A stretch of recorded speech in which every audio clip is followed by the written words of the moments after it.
with Nintendo recently announcing that the fan-favorite Xenoblade Chronicles X will be making its way over to the Switch in March next year. Other underappreciated Wii U titles have the chance of finding a larger audience and wider acclaim. This exact thing has happened time and again over the Switch's lifecycle. Nintendo will re-release one of its Wii U era games with minimal to no changes, and the games end up seeing bigger critical and commercial success than they ever found on their original console. With how regularly Nintendo has been porting Wii U games, it can often be tempting to assume that pretty much every major title from the beleaguered Switch predecessor has made its way over by now. There remain, however, a surprising number of titles still stranded on Wii U that Nintendo and its third-party partners could bring over to the Switch. Such games below don't include any games that, while they may not have been ported to the Switch, have direct follow-ups, such as Super Smash Bros. For Wii U and Super Mario Maker.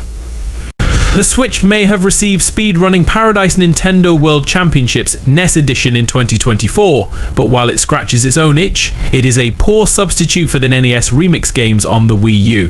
While the central conceit is obviously the same, NES Remix went far beyond the simple speedrun and competitive style play of World Championships. The NES Remix games revitalized decades-old games, making them fresh and fun to play through all over again. And while the concept has survived on the Switch to some degree in the emulated classics library Nintendo releases on the Nintendo Switch Online service, a full-fledged NES Remix Switch port would be welcome as well. Kirby and the Rainbow Curse followed up on the beloved DS exclusive Kirby spin-off Kirby Canvas Curse. Deciding to follow up on that same style of indirect touchscreen focused gameplay via the Wii U gamepad, infused with a pretty lovely to behold clay aesthetic, it might not have been the best Kirby game around. However, on a system where it is not the sole representative of the franchise, such as a certain hybrid console that has already received 3 retail Kirby releases, including the long-awaited first 3D adventure for the pink puffball. The captivating Kirby and the Forgotten Land, its more experimental style, has a chance of finding much broader acceptance. With how many Kirby games are released, and the franchise's propensity for revisiting prior games via ports and re-releases, this one is likelier than most games on this list to actually get a Switch port.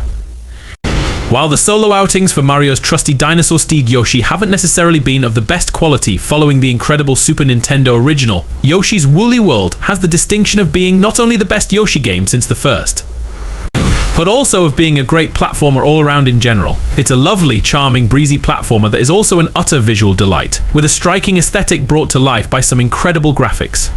Woolly World did receive a 3DS port, but given how much the presentation contributes to the charm of the game, that is hardly the ideal way to play it. It also launched right on the eve of the Switch release, so it really didn't get the attention it should have gotten. Perhaps a release on the Switch could fix that. Unlike the other games mentioned so far, Star Fox Zero is a Wii U original title. Unlike the other two, however, it is also not all that great. Tasked with justifying the existence of the Wii U's unique hardware by utilizing it in a game, legendary designer Shigeru Miyamoto created a game that, while it can certainly be called innovative, wasn't a total home run in terms of delivering a satisfying Star Fox experience of the type that had made the franchise so beloved to begin with. The fact that it was yet again a retelling of the same story that had already been covered in the original Star Fox and Star Fox 64 meant even the narrative hook was lacking. If Nintendo was to port this game, it would have to rework it a fair bit, given how much of it is tied into the Wii U's hardware, but if it does put in the effort, an unusual chapter in Star Fox history can be made available to a much broader audience than it had the chance to reach before. The Wind Waker HD was not the only GameCube-era Zelda title that saw a facelift on the Wii U. The Legend of Zelda Twilight Princess HD was a makeover for the at-the-time best-selling game in the series, and while it is nowhere near as comprehensive of an upgrade as the Wind Waker got, it still remains the definitive way to play the game. While the two are usually requested as a pair, knowing Nintendo's pricing policies and the value the company places on its individual games, it seems highly unlikely that they wouldn't get released individually.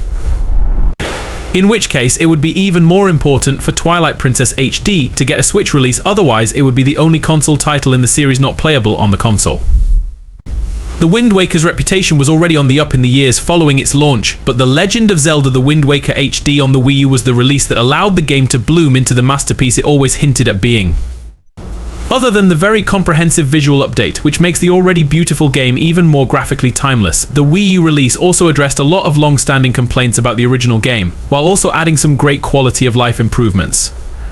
A re-release of the Wind Waker HD on Switch has been widely requested for pretty much the entire lifespan of Nintendo's hybrid console, but is yet to manifest.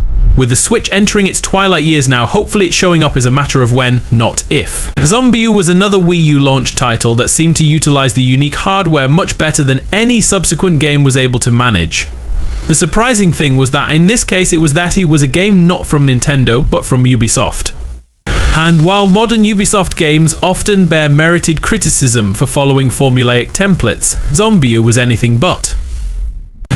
In fact, it was very unlike most other games out there, with an extremely tense permadeath system paired with real-time inventory and survival management, all while having to fight off and escape the undead, making for an unusually tense game.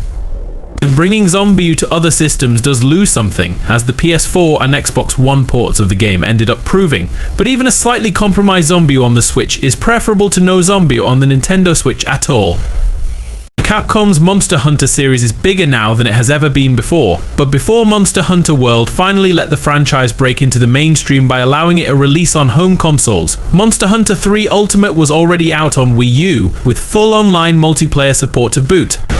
Now, it was an HD port of a handheld enhanced edition of a Wii game, so not really the console Monster Hunter game people had in mind, but that wasn't really a problem when it delivered the most feature and content complete take on Monster Hunter yet.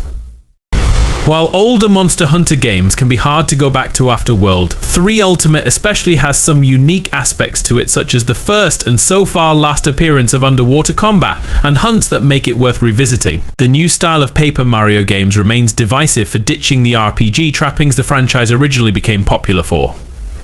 By the time of Switch's The Origami King, it seemed like developers' intelligent systems had figured out how to properly deliver a well-received non-RPG Paper Mario. But the Wii U's Color Splash represents a bit of an awkward transitional point between the 3DS's threadbare sticker star and the former. Nonetheless, there are a fair few merits the game can lay claim to, from sharper writing than its predecessor to gorgeous visuals that may be in the running for the best the Wii U managed to put out.